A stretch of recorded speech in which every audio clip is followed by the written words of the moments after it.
Listos. Muchas gracias. ¿Qué tal? Buenas tardes. Estamos aquí de nuevo en este espacio semanal de los miércoles a la 1 p.m. Soy Arturo Ramírez y este es nuestro programa sin nombre, donde ya saben, tocamos todos estos temas transversales y tan interesantes para todos. Y en este caso, hoy vamos a continuar con la historia de la comida. Vamos a ver algunos elementos que en la sesión anterior, bueno, todavía nos quedaron ahí un poco explorados. En la sesión anterior vimos un poco, pues, cómo se origina, cómo se origina el concepto de la comida, cómo se concibe la cocina como el núcleo de los hogares y cómo comienza un proceso civilizatorio a partir de ello. También vimos el origen de algunos alimentos y también la importancia esto de la transculturización, de cómo viajaron, en este caso, unos alimentos viajaron de un continente a otro y a partir de ahí comenzaron a hacerse productos sincréticos y entonces pudimos ir generando nuevas recetas, nuevas formas de comer y todo ello, ¿no?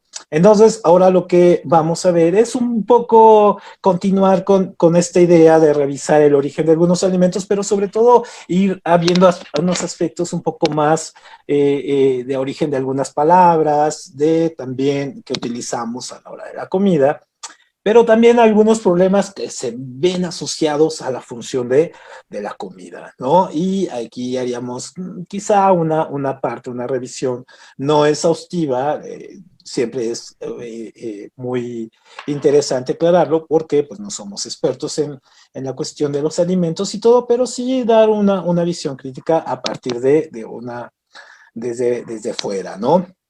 Y ya el debate con los expertos pues, se pondrá interesante.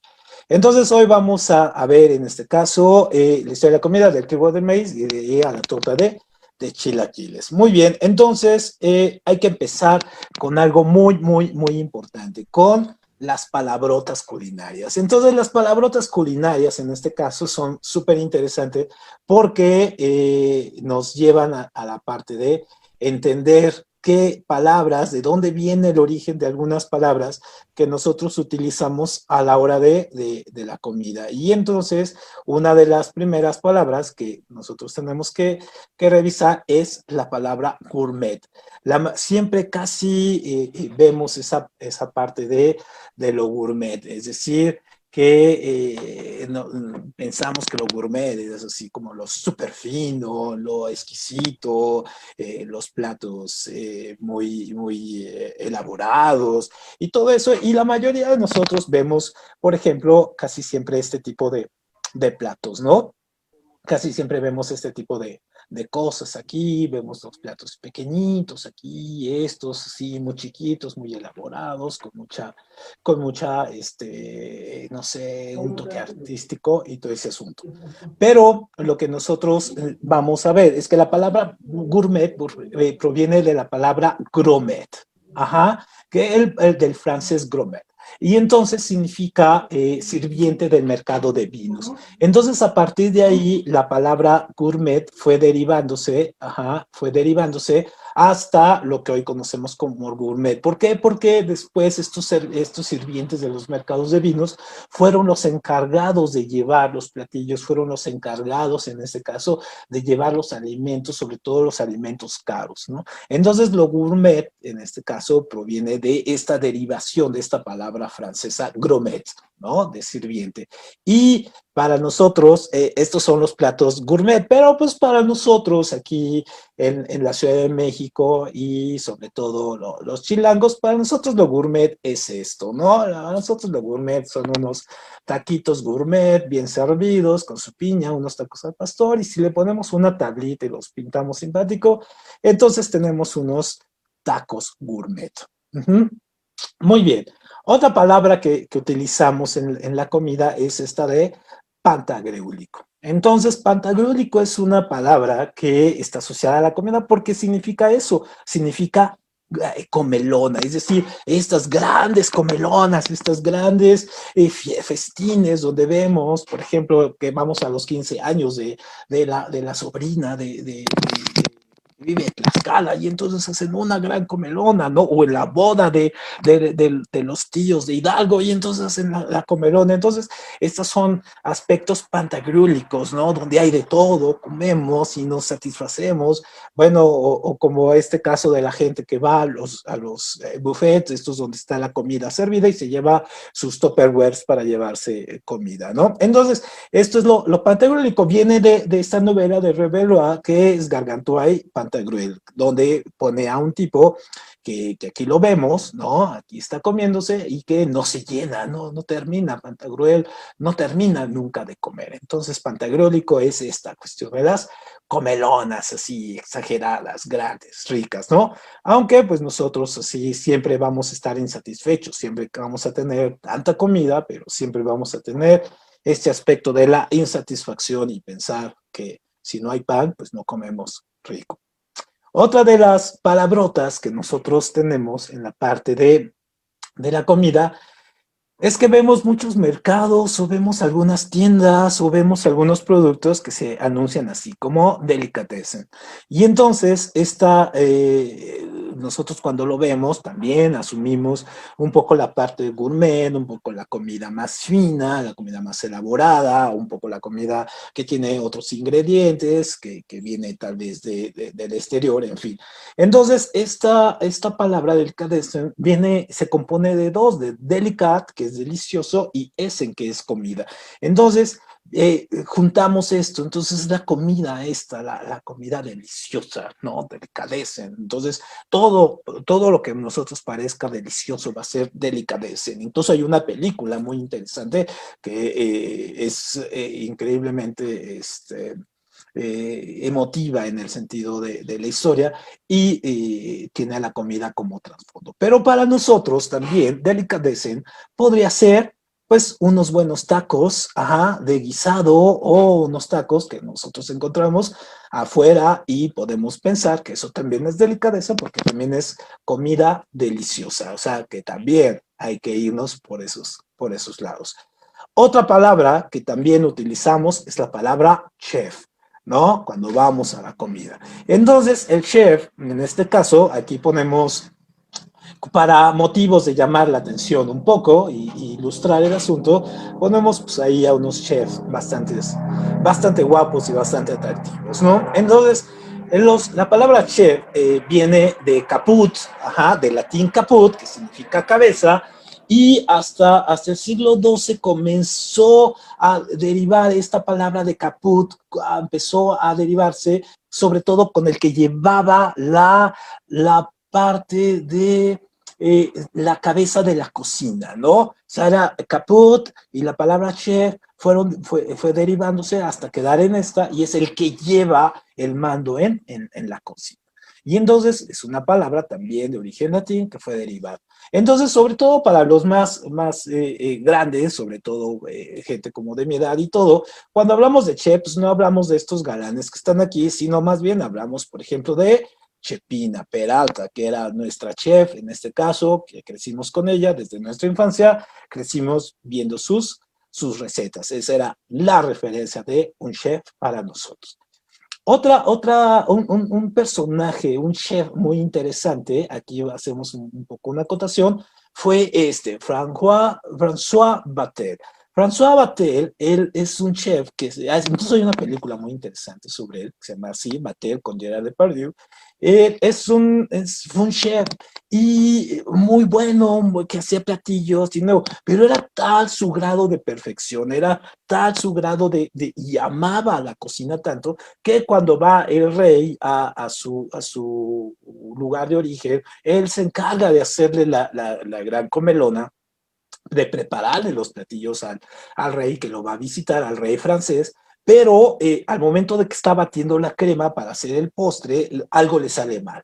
¿No? Entonces le sale mal la crema, no se le bate bien, tiene algunos defectos, entonces no puede servir un platillo así, y pues lo que hace es él no se anduvo a medias tintas, no fue y regresó el platillo, le hizo, inventó otro, no, se suicidó, ¿no? Entonces, era su pasión la cocina, entonces, estaba dando de comer al rey, entonces, pues, al salirle algo mal, pues se suicidó este hombre, este bate. Perfecto, entonces, obviamente ahí vemos que hay de chefs a chef, ¿no? Y no estos chefs de concurso de estos American Iron America o Chef Iron, en fin, todos estos que ahorita vamos a ver un poco de dónde viene este asunto de los chefs improvisados, ¿no? Otra palabrota que utilizamos es el food porn, ¿no? Y cuando hablamos del food porn, no estamos hablando de esto, no estamos hablando de estas cosas. Ojalá habláramos de esto, no, estamos hablando de esto, ¿no? Estamos hablando de el food porn, tiene dos acepciones en este caso y las hemos utilizado ambas. Una es la obsesión por retratar la comida y compartirla en redes. Entonces, ¿quién no se ha sentido tentado en agarrar y estar frente a un platillo y en lugar de disfrutarlo, comerlo, compartirlo, en fin, no, le saca la foto, la sube a su Instagram, su Facebook, bueno, cualquiera de sus redes y la pone. Hay algunas muy buenas, hay algunos especialistas de food porn bastante buenas, hay algunos que más vemos el platillo y nos da mucha pena. Entonces, esta es como la expectativa que nosotros vemos cuando vemos los platillos, pero en verdad la realidad es esta, ¿no? Que así retratamos nuestra comida y así nos queda. Entonces, bueno, eso es un poco el food porn.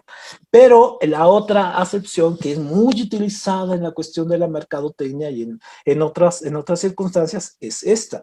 También el food porn es esta situación de mostrar platillos exagerados para abrir el apetito, es decir, para que nosotros se nos habla. Entonces, vean, nosotros podemos ver esta mega hamburguesa o podemos ver aquí estos macarrones o podemos ver aquí este hot dog y bueno, ¿quién no se le abre el apetito esto? Obviamente que si nos vamos y nos comemos esto, pues después no nos va a cerrar los pantalones durante una semana, de repente, pues todo lo que nos comemos.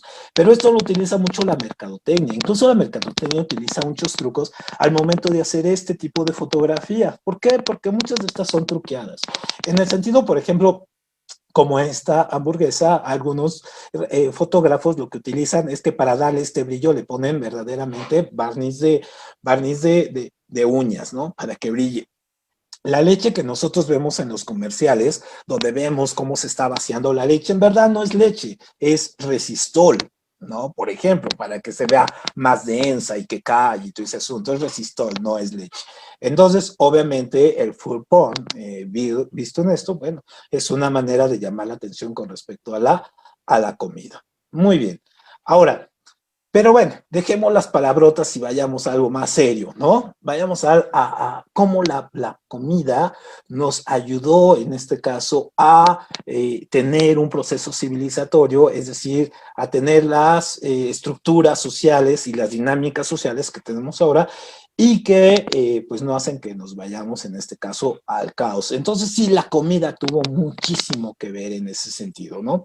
Entonces, la comida como proceso civilizatorio va a tener elementos que hay que entender básicamente. El primer gran elemento de la comida como el proceso civilizatorio va a estar en la invención de la cocina, ¿no? La cocina, al momento de ponerse un lugar clave, un momento donde los alimentos van a estarse procesando, la cocina se convierte básicamente en el corazón de la casa, el corazón de los hogares. ¿Por qué? Porque ahí es donde está la conjunción, los alimentos, el fuego, la parte de la convivencia, el cuidado de los alimentos, el que los elaboremos de tal o tal manera porque sabemos que los vamos a alimentar a nuestra familia con ellos. Entonces la cocina en el hogar se convierte básicamente en este centro neurológico que a partir de ahí va a ir creciendo y va a ir desarrollando. Entonces podemos pensar las cocinas, por ejemplo, en el paleolítico, sentados junto al fuego, una fogata ahí cocinando, hasta lo que tenemos ahora, unas cocinas completamente sofisticadas, llenas de utensilios, que estos utensilios curiosamente surgieron después de la Segunda Guerra Mundial, como las batidoras y todo ese asunto, no como una cuestión de ayuda a la cocina, no, como una cuestión de generar un espacio para que las mujeres dejaran las fábricas donde trabajaban y regresaran a sus casas y tuvieran sus utensilios. Es decir, ahí hay un aspecto a trabajar muy interesante. Otro aspecto del proceso civilizatorio de la comida, pues es que vino la cuestión de la ritualización. Lo veíamos en la sesión anterior, cómo la comida se va a asociar a las divinidades, se le va a rendir tributo, van a hacer toda esta cuestión de la búsqueda de la comida, la generación con los dioses, generar dioses de la comida, del vino, ¿no? De la agricultura, de la siembra y todo eso, y asociarlo. Y entonces, obviamente, vamos a tener este proceso de ritualización que hasta la fecha continúa. Hay muchos hogares, por ejemplo, los mexicanos o la gente que es católica, tiene este proceso, por ejemplo, de sentarse a comer y hay unas familias que rezan antes de comer. Entonces, es una forma de ritualizar la comida todavía, esto de dar las gracias. O lo que vemos, por ejemplo, también en algunos lados donde se pide cierto tributo a los animales que se sacrifican por los alimentos, donde se le pide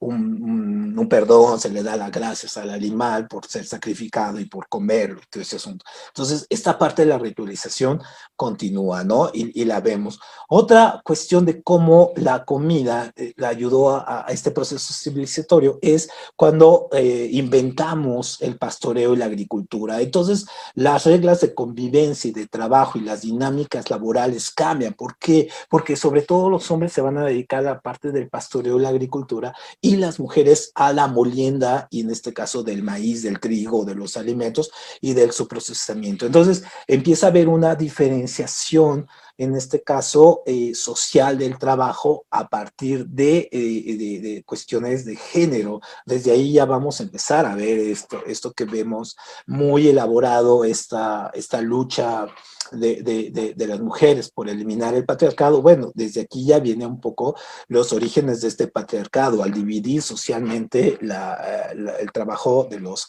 alimentos. Y esto nos va a llevar, pues obviamente, a una diferenciación social. Es decir, poco a poco esta cuestión nos va a llevar que los alimentos haya alimentos como de primera clase, de segunda clase y obviamente las sobras. Y entonces, por ejemplo, si nosotros vemos qué es lo que comían los esclavos, qué era lo que comían los indígenas que trabajaban en las haciendas, empezamos a ver esta diferenciación, ¿no? La diferenciación social acerca de los que comen mejor, los que comen peor. Entonces, hace, por ejemplo, todavía un siglo, bueno, no tanto, quizá hasta hace unos 50, 60 años, ver una persona con sobrepeso era símbolo de opulencia,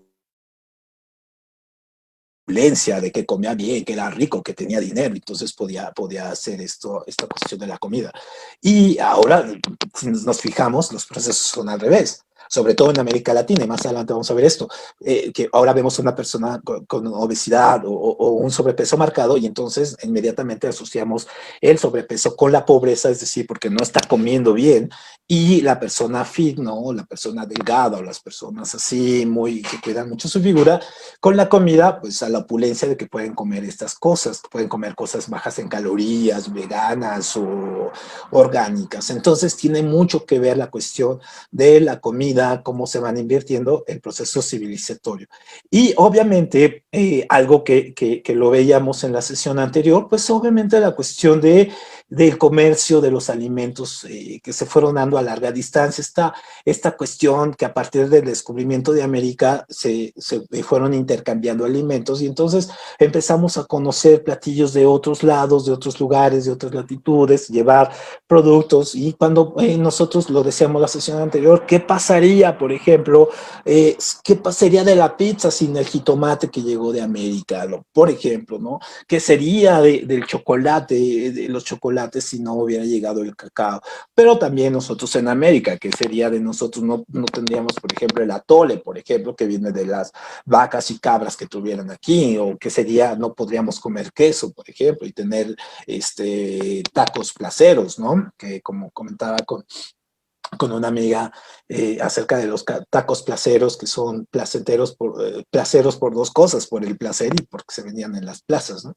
Y porque ahí es donde los compramos y son muy baratos de hacerlos. Y también pues la cuestión de la industrialización en este caso de la comida que ahora que empezó en el siglo XIX y ahora lo vemos, por ejemplo, cuando vamos a las fast foods o compramos en Uber Eats y todo ese asunto, ahora vemos que la industrialización de los alimentos y se da tanto en su distribución como también en su elaboración, cuando vemos la parte de los transgénicos, los alimentos elaborados que tienen un montón de elementos químicos tras ellos para que perduren, para que tengan otra consistencia, en fin, perdiéndole por un lado también la consistencia natural y en detrimento también de las proteínas o vitaminas que pudieran elaborarse. Muy bien, entonces esto sería la parte del proceso civilizatorio. Ahora bien, ¿cómo nosotros nos volvimos, en este caso, consumidores de la comida? Bueno, obviamente nosotros tenemos el restaurante, ¿no? El restaurante es como un elemento muy básico de que nosotros ahora podemos encontrarnos y para nosotros ir a un restaurante o restaurante, como quieran decir, es para nosotros algo como tan natural, así, vamos al restaurante, ¿no? Bueno, pues los restaurantes no son el concepto de restaurante no es tan antiguo, realmente es pues si lo vemos en la parte histórica es muy reciente. Entonces realmente el concepto del restaurante, de tener un lugar específico para sentarse, que alguien te sirva, que haya un mesero, que haya un chef y que a partir de eso se consume y se pague, ¿no? Nace a partir nace en París, por eso hay tantos restaurantes allá, y nace después de la Revolución Francesa. Y entonces este concepto de restaurante va a superar el concepto, en este caso, de la parte de la taberna, porque la taberna se bebía, no se comía. No, son conceptos diferentes. Entonces existían tabernas y todo ese asunto, pero no existían restaurantes como tal donde se sirviera comida así con chef, meseros y todo ese asunto. Entonces hay algunas representaciones, películas y todo, donde vemos que pareciera que en Edad Media llegan a un restaurante. Bueno, eso no era un restaurante, ¿no? Eso era, insisto, era una taberna, porque el concepto restaurante viene de esta palabra derivada del francés que es restaurable, ¿no? Es decir, restaurar. Entonces, es un espacio, cuando vamos a un restaurante, es un espacio de descanso, de alimento y también de restaurar la energía que hemos perdido y que necesitamos ganar. Entonces, esa es la palabra restaurar. Ahora, nosotros también vamos viendo y, por ejemplo, nosotros cuando vamos a un lugar como París o estos lugares, en cada esquina vamos a encontrar cafés, restaurantes, pero y vamos a ir viendo. Y ahorita vamos a ver, por ejemplo, estos restaurantes bistro. Pero en los restaurantes es muy común que nosotros nos vayamos encontrando también, y sobre todo en esta época, vayamos encontrando que los comensales pues también van cambiando, es decir, ya no son los mismos comensales que teníamos hace algunos años, es decir, los comensales han ido cambiando de manera muy complicada. Entonces, por ejemplo, tenemos a unos comensales que son los gourmand. Los gourmand son estos tipos son los muy exigentes, pero también son muy apasionados a la comida, que investigan, que van, que buscan nuevos lugares para comer. Entonces ellos son como estos que siempre que nosotros queremos ir a un lugar les preguntamos, oye, ¿qué opinas de este restaurante? ¿Qué opinas de este lugar? Y siempre nos van a dar una opinión. ¿Por qué? Bueno, porque esto lo que les interesa es, se vuelven apasionados por la comida, ¿no? A ver, un segundo. Muy bien. Ajá, muy bien. Nada. Entonces, obviamente, estos son. Luego también tenemos otros, que estos son los exquisitos, son los que van a restaurantes con comensales gourmet. Entonces, estos comensales gourmet son los que no se meten a cualquier restaurante. Es decir, buscan restaurantes de alto nivel, con recomendaciones altas, con chefs muy recomendados, muy elaborados, que el precio es lo de menos, ¿no? Pero van a restaurantes, en este caso, de un consumo elevado, en platillos elaborados, y pues para ellos no les importa, ¿no? Ellos van a lo gourmet. Y tenemos otros que son los gastrosófos, ajá, que son aquellos que, por ejemplo, si nosotros vamos a la Condesa, nos vamos a encontrar a estos gastrósofos que son los que solamente comen saludable y comen cosas éticamente bien elaboradas. Es decir, que no haya sufrimiento animal, que no tengan productos animales, o que sean veganos, o que sean, en este caso, orgánicos, en fin, no son no comen en cosas elaboradas a partir de industrialización, nada de ello, ¿no? Entonces, serían los tipos también de comensales. Entonces, y nunca falta la tía que le invitamos y que se enoja porque el mesero no la atendió bien y que manda a que la comida se la calienten 4 o 5 veces. Entonces, bueno, esos son otros, ¿no? Otros comensales que son los más desagradables.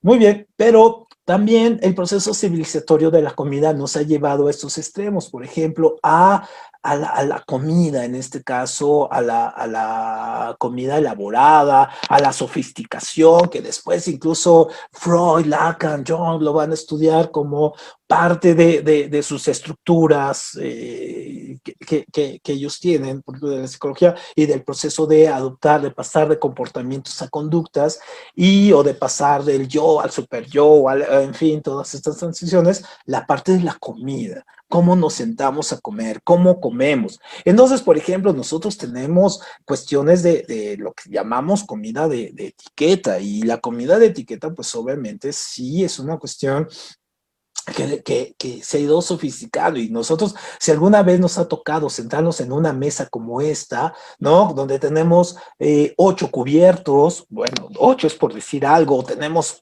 7 platos, en fin, no sabemos, y lo único que hacemos es observar lo que hace del de enfrente para nosotros seguir.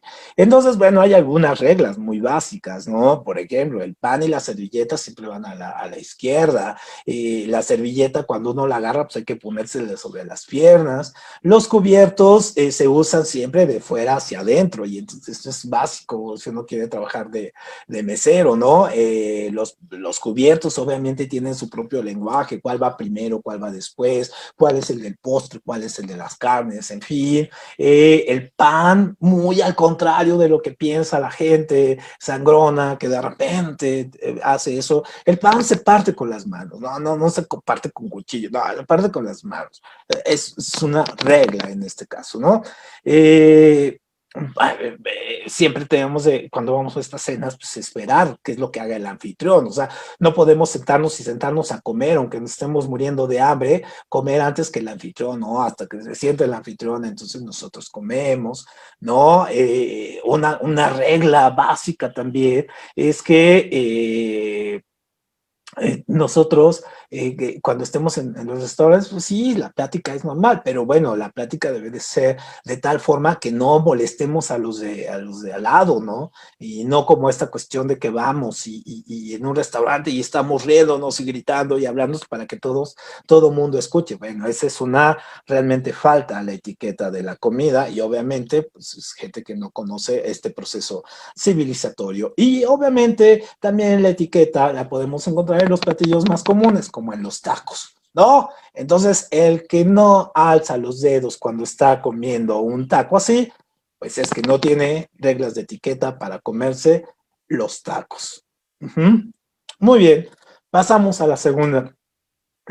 Vámonos a un poco a cosas serias.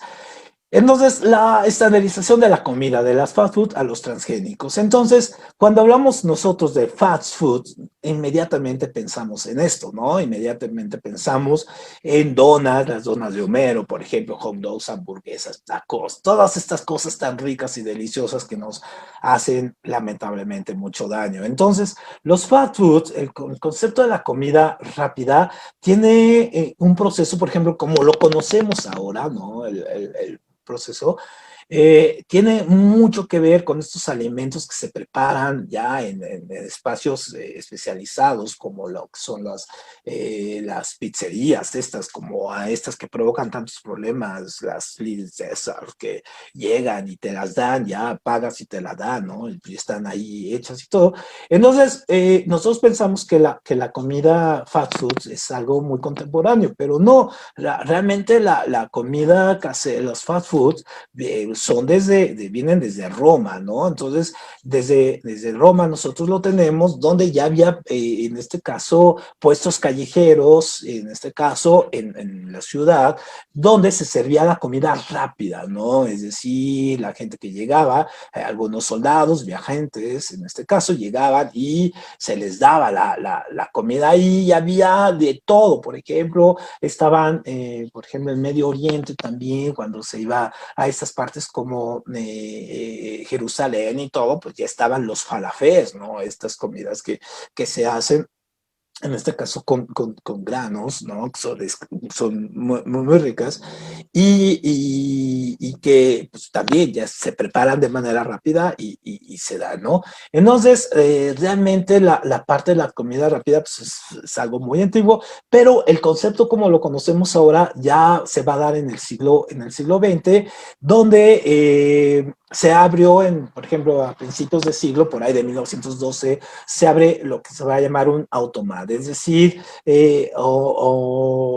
un drive-thru, donde se sirve la comida desde una ventana, ¿no? Donde ya llegamos, pedimos la comida, hay una ventana, hay un puesto y algo para pagar. Entonces, obviamente la comida rápida, pues es homogénea, en donde están los venden, ya sabemos. Por ejemplo, utilizan colores para inducir el hambre, nuestros colores amarillos, naranja, y nosotros nos vamos encontrándonos ahí que la comida, pues sí, se va haciendo de manera, los olores, de manera muy rápida, no hay meseros, ¿no? Importante, y tampoco hay cubiertos, y a veces nos encontramos unas mesas y todo, pero ahí las pedimos en un lugar, todo ese asunto, ¿no? Y entonces podemos pedir estas bellezas que si nos comemos una, no sabemos si nos va a dar un paro cardíaco o nos va a dar más hambre, ¿no? Muy bien. Ahora, la comida fast food también nosotros que seguramente aquí en México pues ya tenemos la mayoría de estas franquicias, ¿no? Como Burger King, Wendy's y todo, pues obviamente fue elaborándose a partir del siglo XX y sobre todo a la mitad del siglo XX fue donde empezaron, porque bueno, ya había carros y se había ganado la guerra en Estados Unidos, por ejemplo, y comenzaron la gente a salir en sus coches y se inventa este concepto de drive-thru. Es decir, este es donde nosotros entramos con nuestros carros, pedimos la comida, ahí hay una máquina, le hablamos a la máquina y pedimos, luego se abre una ventana y nos dan nuestra comida. Entonces, esto lo vemos ahora, pero por ejemplo, a mí me tocó todavía de niño ir a estos lugares donde uno llegaba en su carro, se estacionaba, estaba el restaurante en medio, ¿no? Ahí la gente podía entrar al restaurante, pero la onda era llegar en tu carro y las meseras o los meseros andaban en patines, entonces andaban en patines llevando las cosas y te las llevaban a tu carro, en fin, bueno, fue una época dorada, digamos, de estos los 50, 60 y los 70 pues quedaron ya los últimos resquicios y había un restaurante por allá por Satélite, Insurgentes, que se llamaba Los Comerciales, donde un poco tenían este concepto de andar en patines repartido. Pero los drive-thru entonces son estos donde hoy llegamos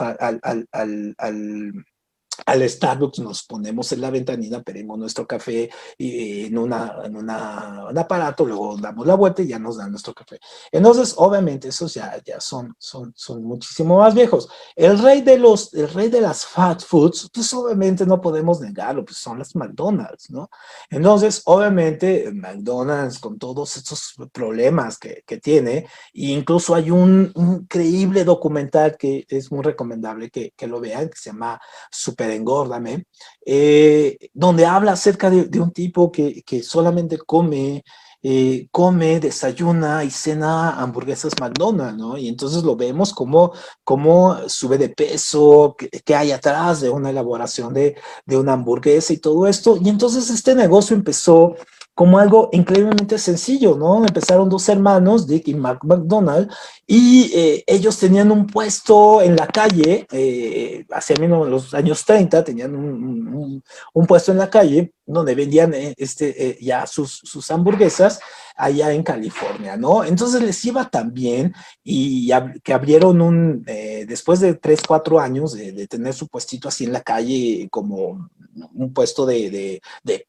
madera y todo ese asunto, abren el primer restaurante en la famosísima y mítica Ruta 66 que va de San Bernardino, y entonces por eso es tan mítica incluso esta carretera, y allá abren su primer restaurante en McDonald's. Y ahora el estilo de negocio que hacen, la comida estandarizada, homogenizada y todo, bueno, ¿quién de nosotros no alguna vez fue a McDonald's, ¿no? Comió, me acuerdo cuando abrieron el primer McDonald's aquí en la Ciudad de México, bueno, fue el acontecimiento, así como, wow, ¿no? México ya era del primer mundo, ya éramos Suiza, porque ya teníamos un McDonald's, las calles llenas, toda la gente del Pedregal y todo ese asunto de Polanco formada para tomarse su hamburguesa de McDonald's, ¿no? Entonces, bueno, fue un acontecimiento. Y ya que estamos en eso, pues un poco vamos a hacer una acotación con respecto al origen de las hamburguesas, ¿no? Las hamburguesas cuando nosotros las pensamos como una cuestión, una comida tan normalizada, bueno, pues hay que entender también que tiene un origen muy extraño, ¿no? En Alemania, cuando ustedes van a Alemania, en la calle pueden encontrarse este tipo de carne molida, así frita y un poco ahí con algunos especies. Estas son las Bulleten, ¿no? Es decir, es carne molida asada. Y entonces, esta comida no es propiamente de los alemanes, esta comida, este plato, proviene de lo que nosotros conocemos como la carne tártara. Entonces la carne tártara es esta carne molida que nada más le ponemos un poco de limón y no las comemos así. Bueno, algunas especies, o sea, tampoco tan simplista, ¿no? Con algunas especies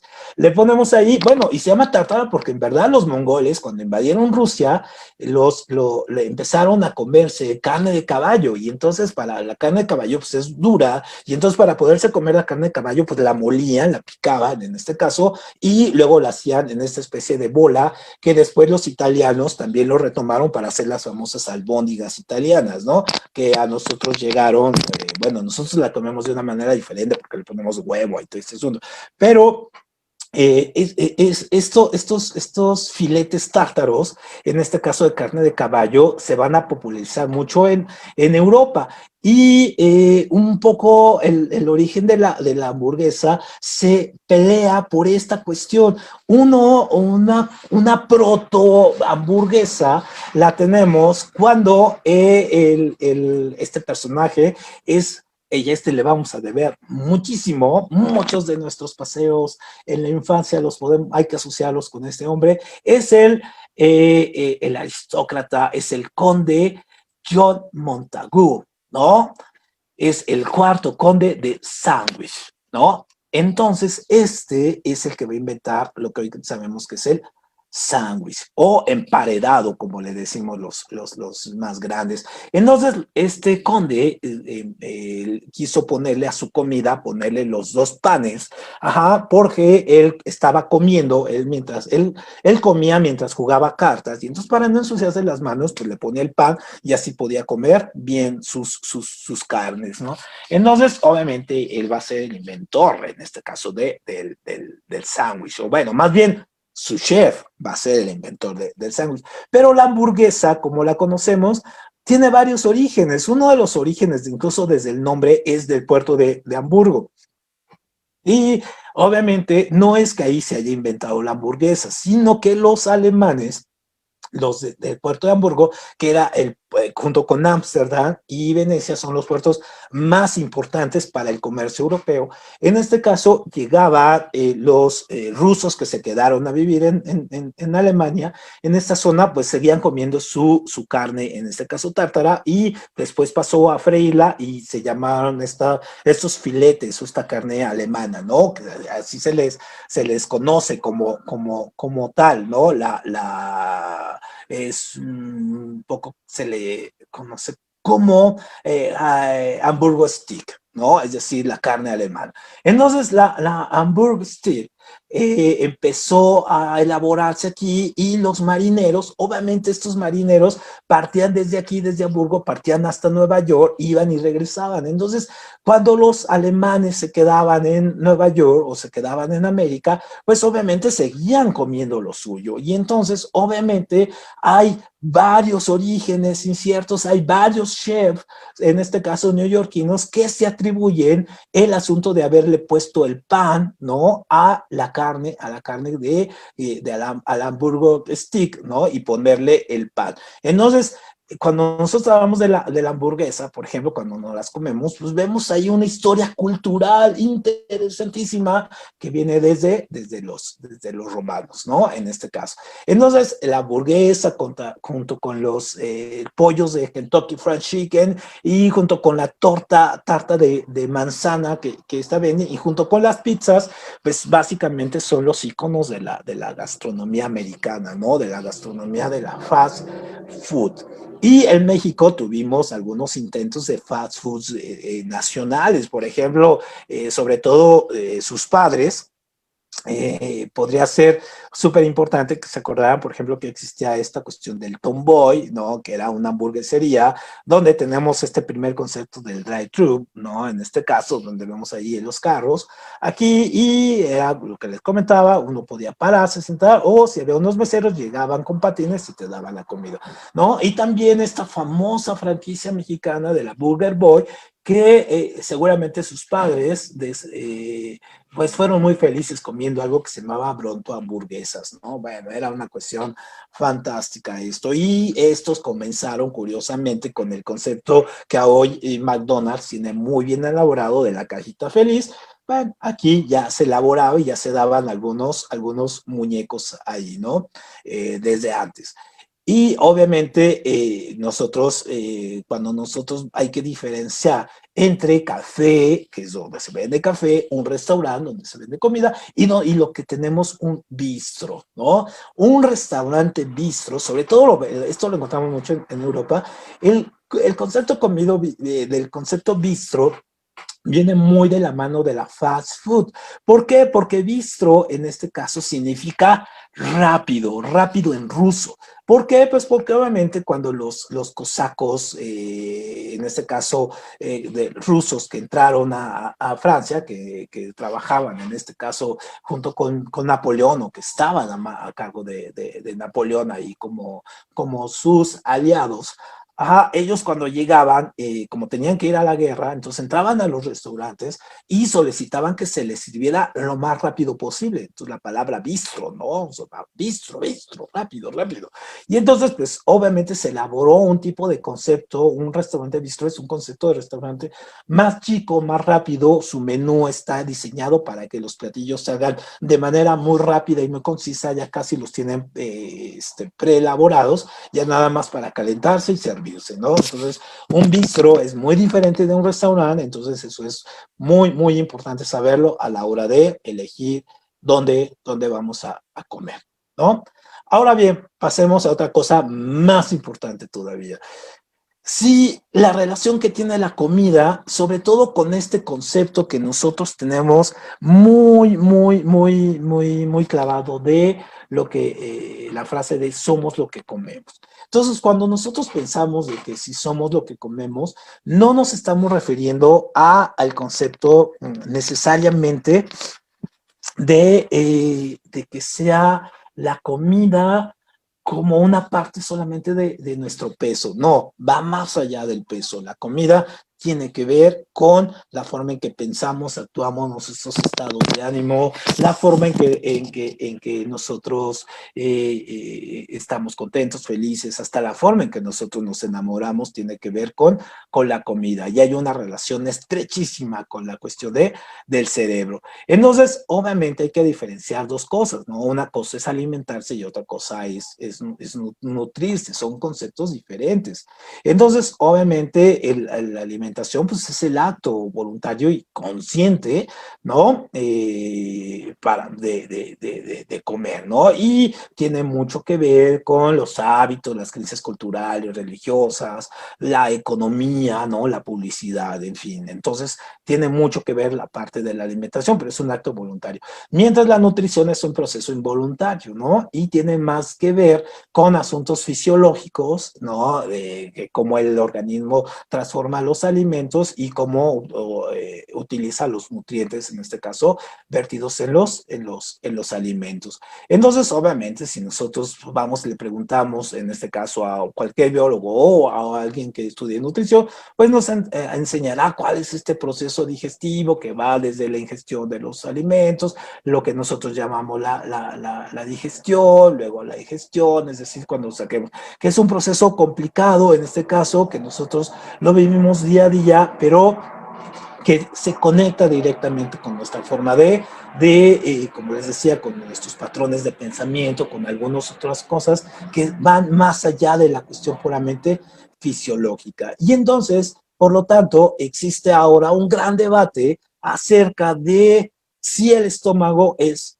nuestro segundo cerebro, es decir, qué funciones cumple la parte del estómago y dónde están conectados. Y obviamente es un debate abierto, ¿no? No es algo que ya se haya acabado, ni es pseudociencia, ni nada. Es un debate científico que está muy elaborado, que está muy en boga y hay muchas teorías, hay muchas posiciones. Obviamente, pues es un debate vivo, ¿no? La ciencia es así.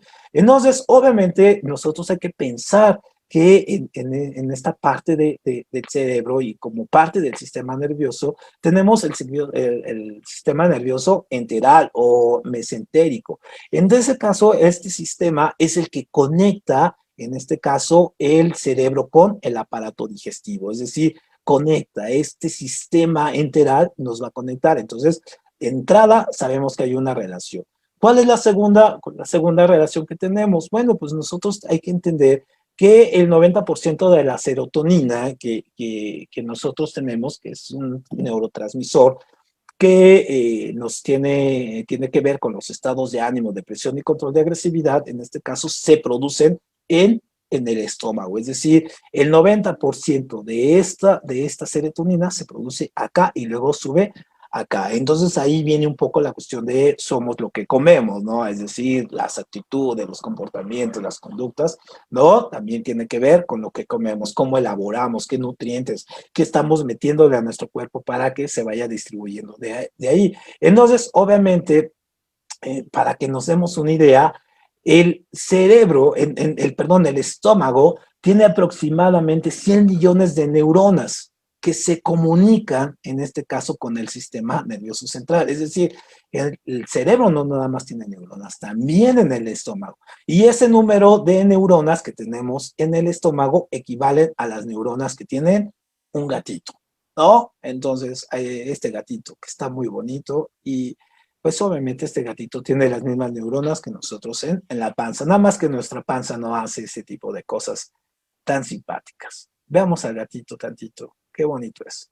Muy bien, seguimos. Ahora, obviamente también en la parte de la relación que tenemos entre el estómago y el cerebro tenemos algo que se llama la hormona del hambre, ¿no? Es la grelina. Y entonces esta asociación que va de un lado a otro es la que hace que aumente o disminuya nuestro apetito y en este caso que nosotros podamos reducir o aumentar nuestro gasto energético.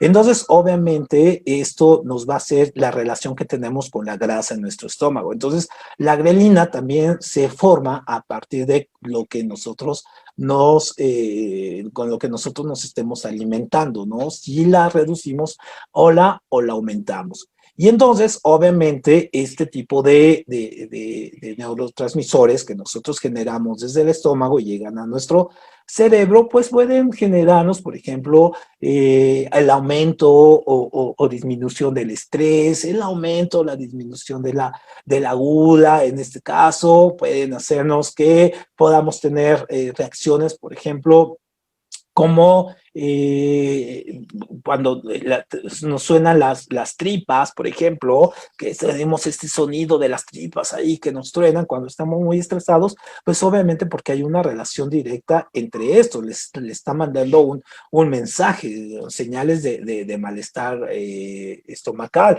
o la gula, en este caso, cuando nosotros sabemos que tenemos billones de bacterias, en este caso tenemos casi 2 kilos de bacterias en el estómago, y entonces, obviamente, estas se van comunicándose también con el sistema nervioso central y también van modificando si queremos comer o no queremos comer o hasta dónde queremos comer, ¿no? Entonces, obviamente, les digo, este es un debate abierto, muy interesante, que todavía está en gran discusión, las relaciones y las dinámicas que hay entre el cerebro y nuestro sistema digestivo, es decir, entre la comida, entre lo que comemos y lo que nosotros vamos a hacer.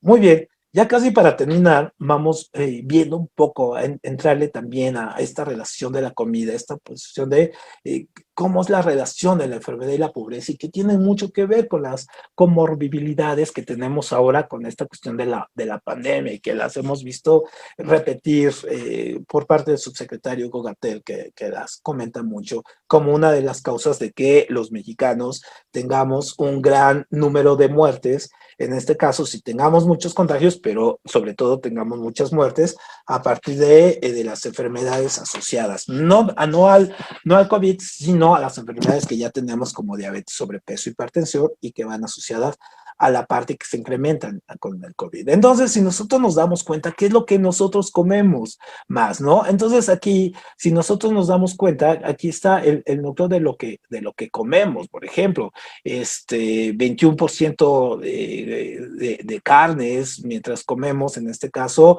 9.5 de bebidas alcohólicas, pero comemos 1.4 de tubérculos o 11.6 de verduras, o sea, si no comparamos con el número de carne, ¿no? Leche y sus derivados 12.6, ¿no? Café 1.9, ajá, azúcares y mieles 1.9, frutas 4.3, cereales 19.3, especies y aderezos 0.9, alimentos diversos, por ejemplo, como helados, en fin, postres 8.4, pescados, mariscos 2.4 y aceites, grasas 2.4. Entonces, es sumamente curioso que en un país que tiene un océano y un golfo al lado, es decir, que está entre costas, comamos tan pocos pescados, ¿no? 2.4 apenas.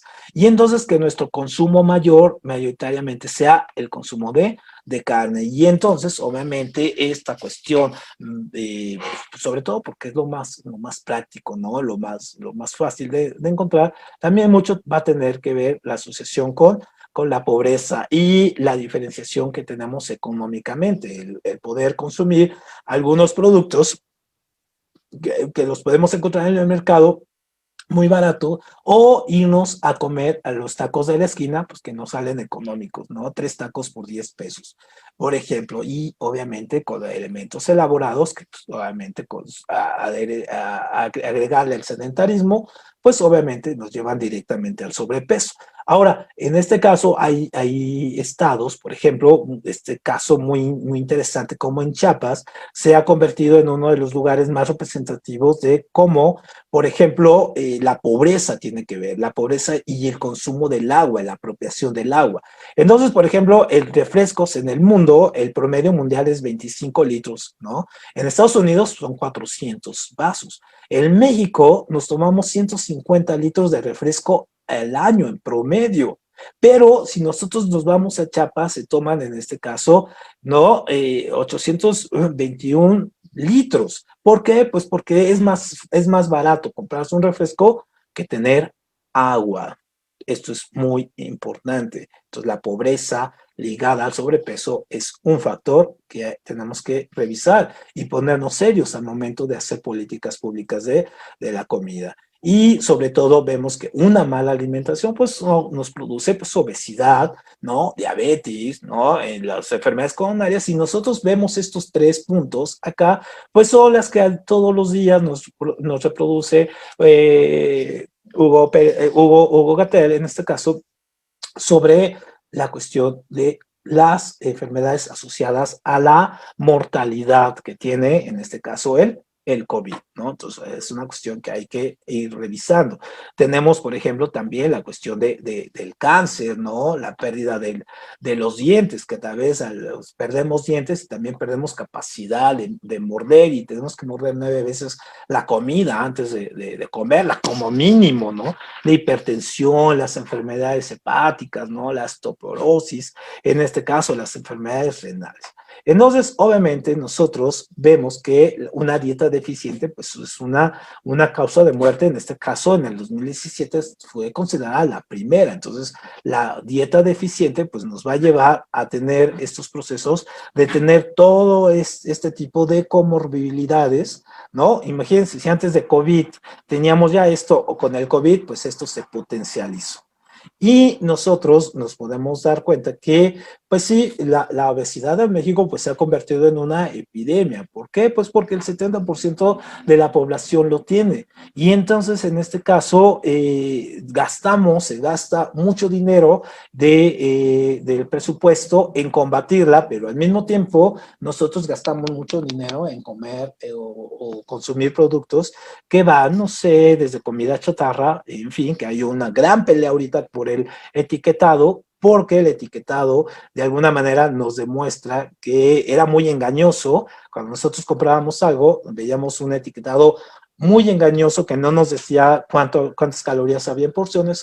Ahora sabemos con el octágono, y es una decisión personal si queremos o no consumir estos productos, ¿no?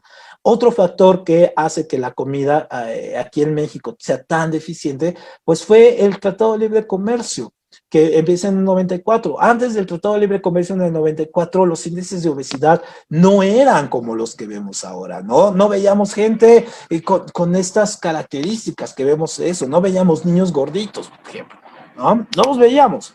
Entonces, ahora, pues, por ejemplo, nosotros podemos pensar, ¿no? Que pues, son unas causas como empezaron a ingresar alimentos con otra dieta, ¿no? Pues obviamente hay una desigualdad en lo que comemos en los supermercados o en los mercados, ¿no? Hay un consumismo exagerado por comer cosas que pues ni siquiera digamos, nos alimentan. Hay una gran manipulación con respecto al tipo de alimentos, un bombardeo constante en la alimentación con respecto al tipo de comida que hay que comer, y obviamente pues también los índices de pobreza, pues es muy fácil comerse un gansito y una Coca-Cola que nos salen 20 pesos, ¿no? Entre los dos, y comer una comida rápida que nos cuesta 66 pesos, o comprarnos una ensalada vegana en un City Market que nos cuesta 120 pesos, ¿no? Por ejemplo. Entonces, obviamente, el Tratado de Libre Comercio, pues sí abrió una puerta de oportunidad en comercio en muchos lados, pero en la comida, pues obviamente, pues sí nos fregó mucho, ¿no? Y ahí vemos a Trump diciéndole según las características políticas de la época. Muy bien, bueno, pues con esto cerramos nuestra charla de hoy. Espero les haya sido de utilidad, ¿no? Ver esta cuestión de la comida, que es muy interesante. Por eso decíamos que era una historia social de la comida, ¿no? Revisar qué era lo que había, ¿no? A través de eso. Entonces pueden, si nos gustan poner sus preguntas ahí más adelante, ya va a ver que queda aquí el video, podemos irles respondiendo, sugerirnos temas, sugerirnos que ir tocando, y la próxima semana vamos a hablar acerca de la historia de las generaciones, esta cuestión de qué diablos son los boomers, qué diablos son los millennials, los centennials, los X, en fin, todo esto, y dejemos de enredarnos y confundirnos al momento de hablar de estas generaciones. Vamos a ir revisando cada una de ellas, sus pros, sus contras, y cuáles son las perspectivas. Pues les agradezco mucho, muchas gracias al equipo de Lazos Químicos por permitirnos este espacio en el programa Sin Nombre, y nos vemos la próxima semana. para ver qué onda con esta onda de los millennials, centennials, X y boomers. Muy buenas tardes y gracias.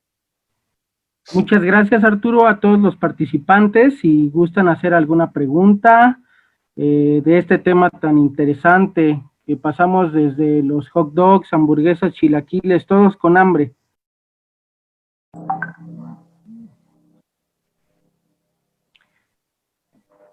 Creo que no tenemos preguntas, Arturo. Los esperamos el siguiente miércoles a la misma hora para saber un poco más sobre las generaciones y saber exactamente quién es X, quién es Millennial, quién es Baby Boomer. Así será. Arturo, muchísimas gracias y como cada miércoles estamos muy agradecidos por tu participación y ojalá podamos seguir participando contigo. Muchísimas Un abrazo. gracias a ustedes. Bye bye. Hasta luego.